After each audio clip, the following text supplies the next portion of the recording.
The Misadventures of Sherlock Holmes, the honest and true memoirs of a non-entity. Episode 8, His Second to Last Bow. I had intended his last bow to be the last of those exploits of my friend Sherlock Holmes which I should ever communicate to the public. This resolution of mine was not due to any lack of material. It was because I was bored. Bored of Holmes and his lame attempts at deductive reasoning. Why, then, am I about to commit literary suicide and plunge headfirst into yet another murky pool of superficial and meaningless events? I need the money. Oh, yes, I had made a substantial living from the publication of my so-called literary endeavors, but most of that money was to be used, lost, wasted, in fact. Oh, I don't blame Holmes. It wasn't his fault. He had no way of knowing his insignificant actions would be the cause of my financial demise. He was on a case. It had to be solved. Holmes was merely doing his job. How was I to know that the patch of his case would implicate me, would ruin me forever? Booby.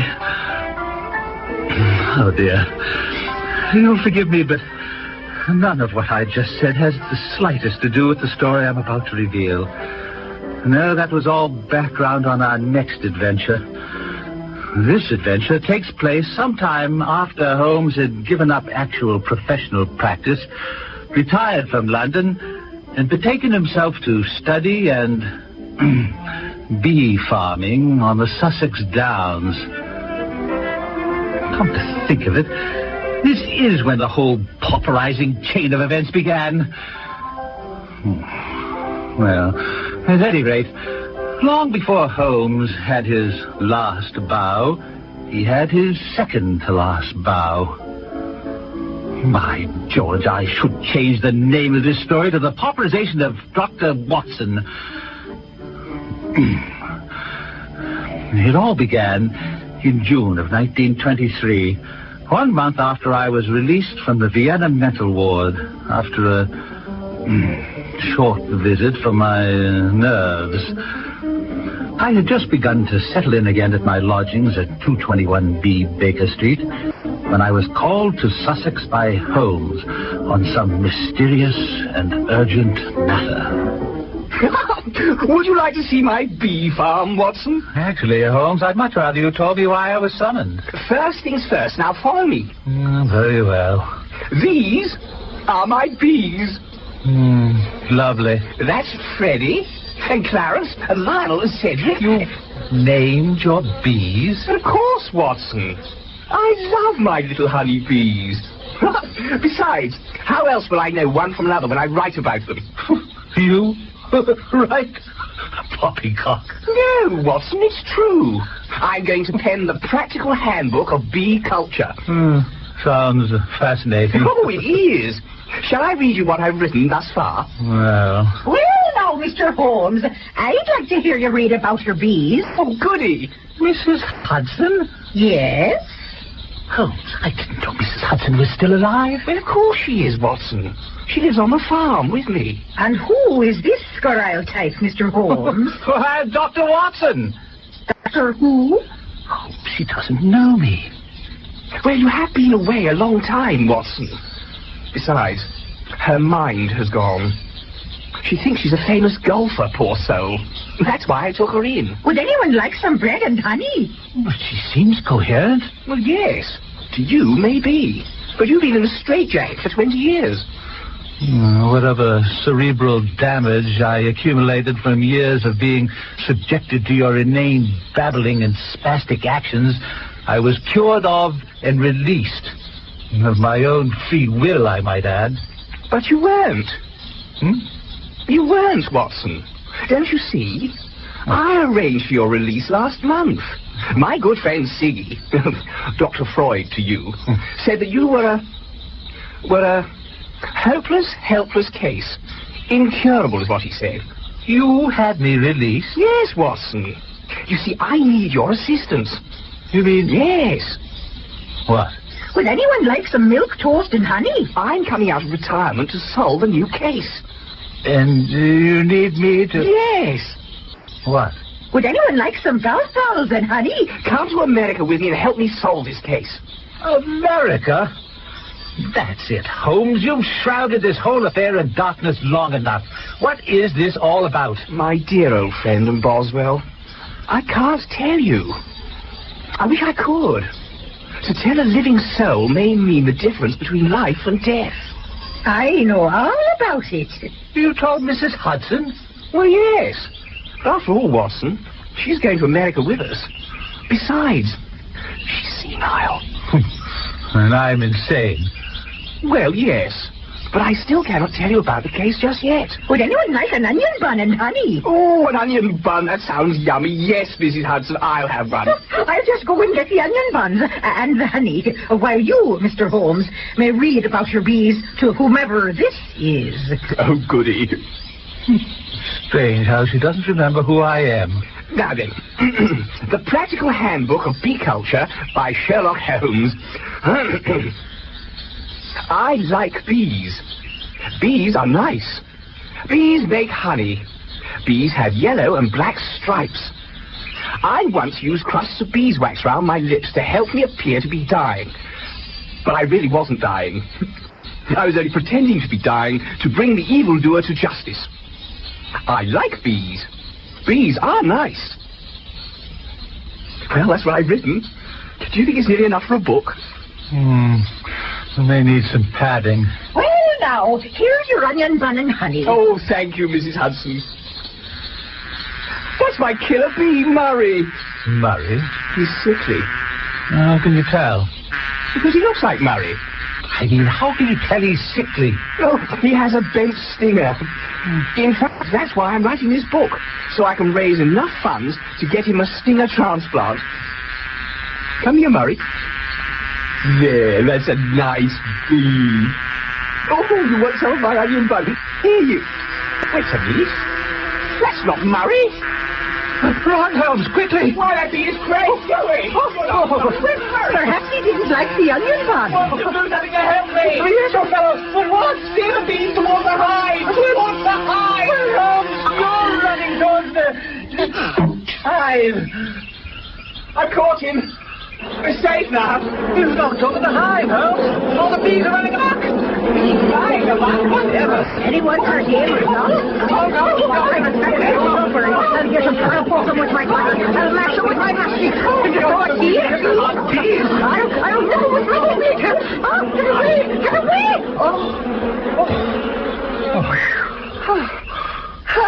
Well, at least no one was stung. Speak for yourself. Well, at least you weren't stung by a bee dressed like Murray. How exactly do you know that it wasn't Murray? That bee was an imposter. I could see it in his eyes. Murray has kind eyes, like a lapdog. The imposter bee was sent here to kill me. Are you sure you were fully cured by Dr. Freud? We must leave for America at once. I'll bring the honey pot. Good thinking, Mrs. Hudson. Come on, Watson, my humble friend and companion. I wish you'd tell me what this is all about. Quick, Watson, the game is afoot. What is that supposed to mean? Your shoe is undone. Oh, yes, so it is.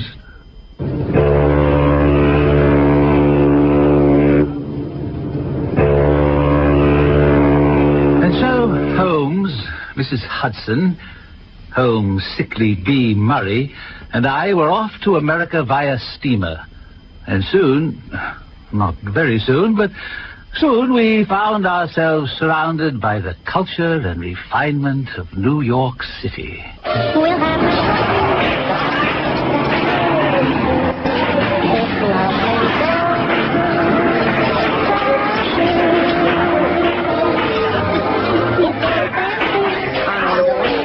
Well, here we are.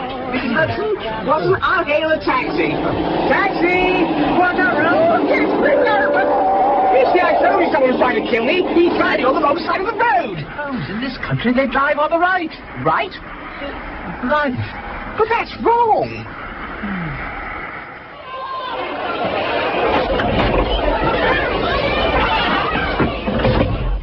Hello. We'd like to rent a room. That's $5 a night.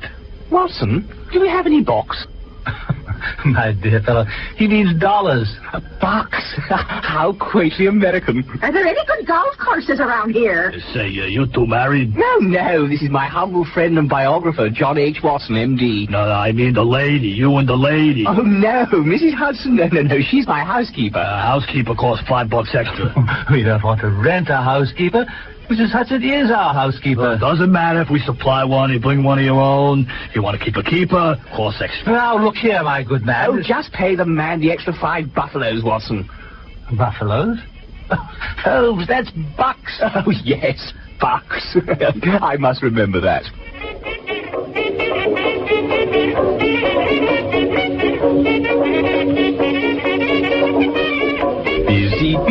Busy bee, make me a lot of honey. Here now. Come on out. Don't be shy. What are you doing, Holmes? I'm unpacking. Oh, that's it. What a good little fellow you are. Had that bee packed in your suitcase? Yes. But Holmes, how did he ever survive the transatlantic voyage? Elementary, my dear Watson. I also packed his hive. Now, this, Watson, is the real Murray. Yes, I can tell by his eyes. Just like a lapdog's. But why you brought him with you from London, I'll never know. I have my reasons. In fact, you still haven't revealed why we're here. You know, you're right. I should let you in on it now. At last. Watson, there is at this very moment a diabolical plot at work here in America. One which may spread evil and terror across the globe, maybe further. One which may give way to a reign of no goodness, the likes of which the world has never known. One which even I, with all my super-sleuthing powers, may be unable to quash. One which... Now to make a long story perpetual. Get to the point. Oh, yes. Well, it seems... The bees were ethical. Ours eating bread and honey. Mr. Holmes! What are you doing here? I'm staying here, remember? But I just saw you down in the hotel lobby not more than 3¼ minutes ago. Poor woman, her mind has gone. What? Are you quite sure it was me? I'd know that ugly green pallor anywhere. Relax, Mrs. Hudson. It was me you saw downstairs. But, Holmes, it couldn't have been. You've been here in this room with me for over an hour. No, Watson, I insist that it was me Mrs. Hudson saw. Are you sure you're feeling all right, my dear fellow? I'm fine, Watson, but I must go. Come on, Mrs. Hudson. I'll bring the honey pot and the golf ball. Good thinking. But, Holmes, wait. No time now, Watson. You stay here and watch Murray. I'm off to chase myself. Poor deluded fellow.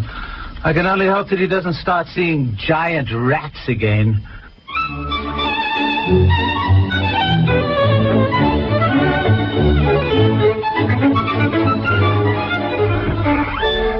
There's the porky fellow now, wearing a deerstalker and a cloak, just like mine. Perhaps we should follow him. That's a good idea. He's leaving the hotel. Come on, then. I truly feel guilty about not telling Watson the truth. Mr. Holmes, you had yourself no alternative. You know, Dr. Watson would have written a book about it. Yes, sometimes he finishes a book before I've had a chance to solve the case. It becomes very difficult to work incognito with my face plastered on the cover of a bestseller. By the by, you play a wonderful crazy woman. All in the line of duty.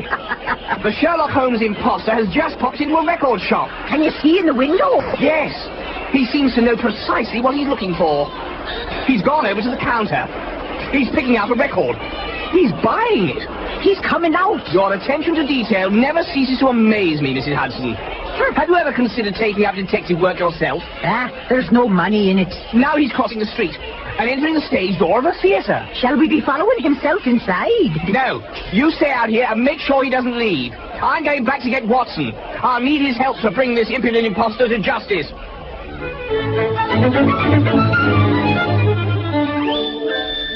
You dragged me out to this theatre, and you still haven't given me a clue as to what this is all about. In due time, Watson. Did you bring the beeswax? Yes, Holmes. Murray was delighted to pass it. He's good that way. Well, give it here. Now, to change my appearance, a bit of beeswax here and some there. Lengthen my nose. A scar or two. And make one ear larger. And there. Well, how do I look? It's an overall improvement. Now, go round to the stage door and stay there with Mrs. Hudson. If I'm not out in 5 minutes, call Inspector Lestrade. But Holmes, Lestrade is back in London. Well, call him up anyway. He'll be glad to hear from you. Now then, I'm off. You certainly are.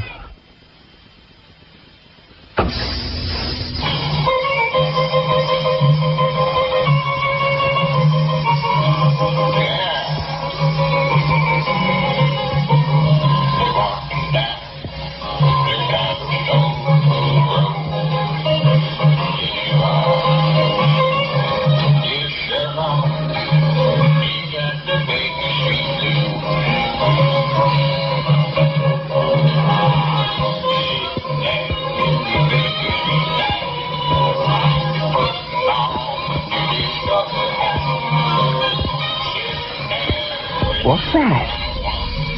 A song? About me? Perhaps this impostor is a spy and that song contains some coded message. Statham. Yes, sir. There's no guy here yet. No, sir. I haven't seen him work. In fact, I haven't seen him at all.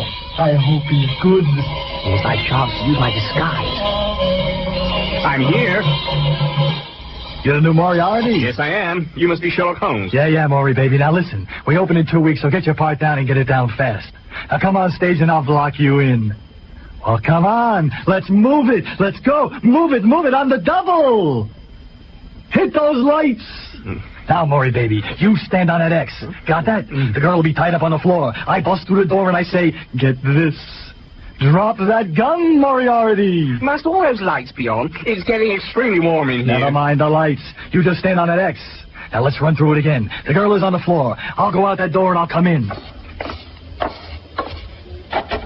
Hey, you know, Maury, baby, you got wax dripping off your face.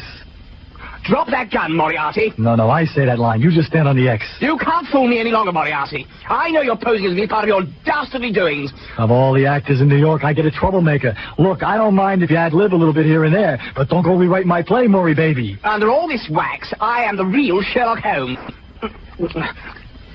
See? Shirley, baby, why didn't you say so? How are you? Glad to see you. Ooh, let me pinch those little cheeks. Do you know me? Shirley, baby, after all we've been through together, the nights we spent together in Philly, New Haven, the tryout in Boston. Even the oysters had better openings. You're not Moriarty, are you? Come on, you know who I am. Yes, of course. Who are you? I'm that famous actor and director, the man who brought your story to the stage, that gay young blade, that curtain raiser, William Gillette. William Gillette! I've never heard of him. Boy, you really are in a London fog. I always wear this coat. Now, look, I'll say it again. I'll talk slower this time. Holmes, look out for that! Oh.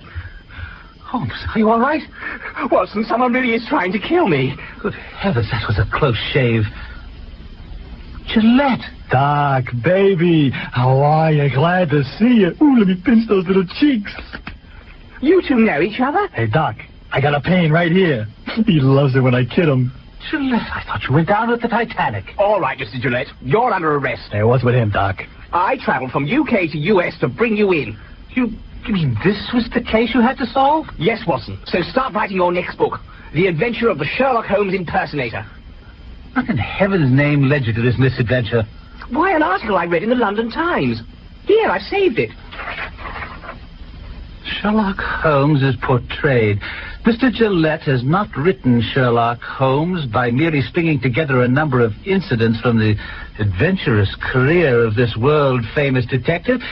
He actually becomes Sherlock Holmes each and every night. They love me. Holmes, William Gillette is not an imposter. He must be, because I'm me, so he can't be me. Mr. Gillette is an actor. He portrays you on the stage. He does? Watson, you never told me this before. Well, I won't allow him to play me anymore. But Doc here and I have a deal.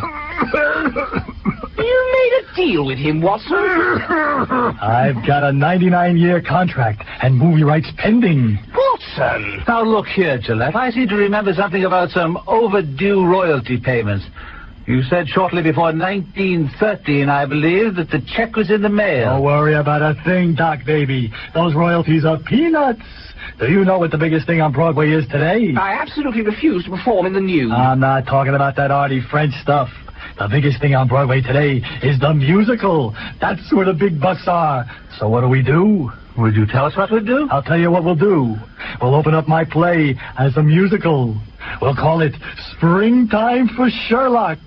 Springtime for Sherlock? Ooh, I like that. It'll be great. It'll be stupendous. Now, you've had a chance to think it over. What do you think? I knew you'd say that. I knew it. We can't miss. Of course, it'll take some front money, 30 or 40,000 to buy the costumes, decorate the sets, line up the broads for the kick line. Front money?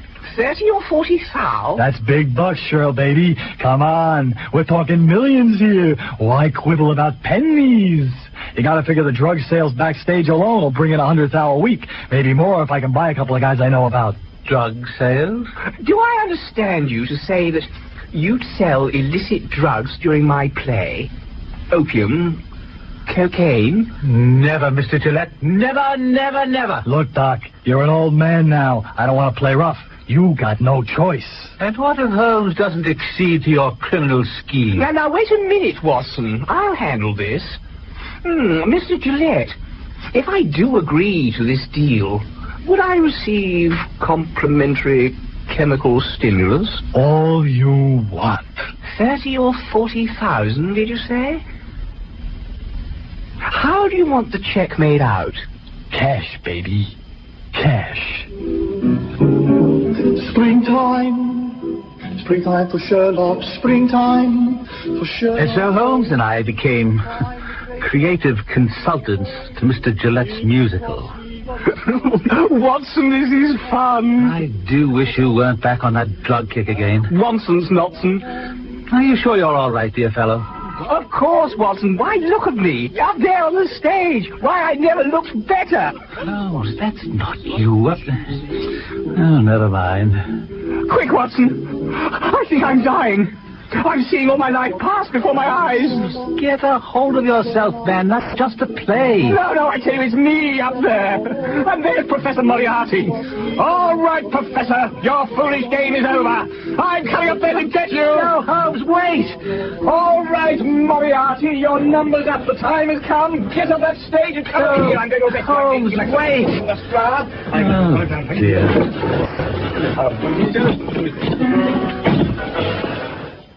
Everybody do the Sherlock drag!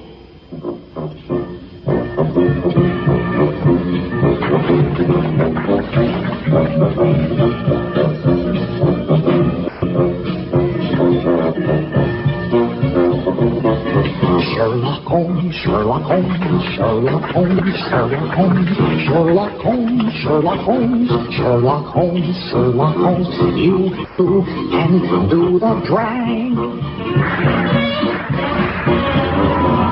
By Jove, Holmes, what is this all about? Well, I'll tell you, Watson. It's like this, you see. Springtime. Springtime for Sherlock. Springtime for Sherlock Holmes. I'm the greatest detective of all. If you cross me, you're in for a fall.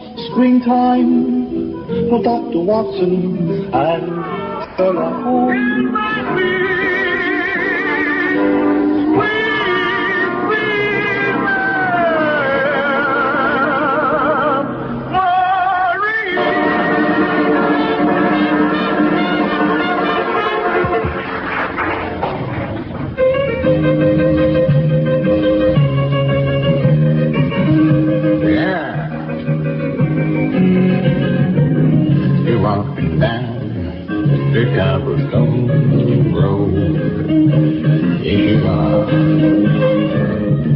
Sherlock, you got the Baker Street blues. You're sitting there in your Baker Street life. You're putting on your disorder hat. Sitting there at 221, chewing on an onion bun. Surely are.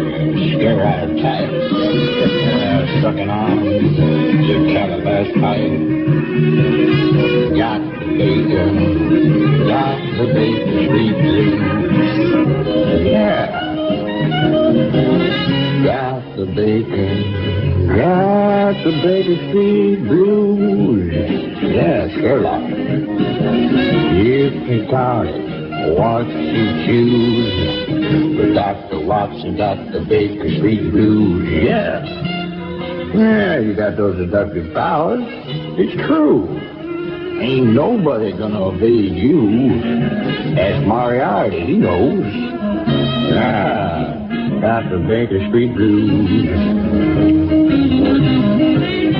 Ah, Sherlock. You can't lose. You give everybody the Baker Street blues, yeah. Ah, take it home, take it home. And so the play went on as scheduled. Almost.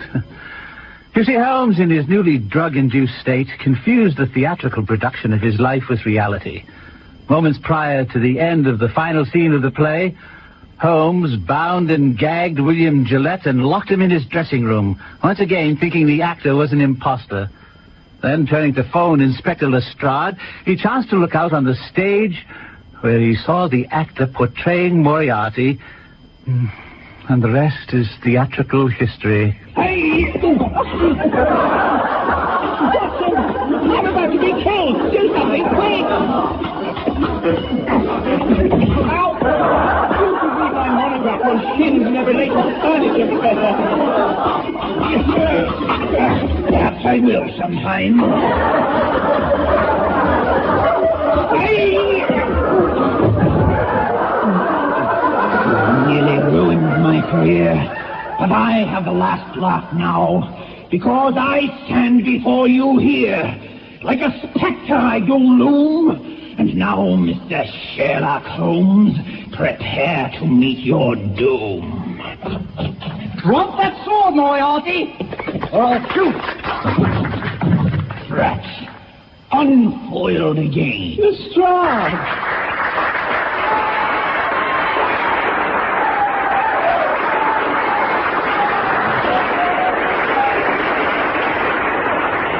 And so Mr. Sherlock Holmes took his second-to-last bow, on stage playing himself.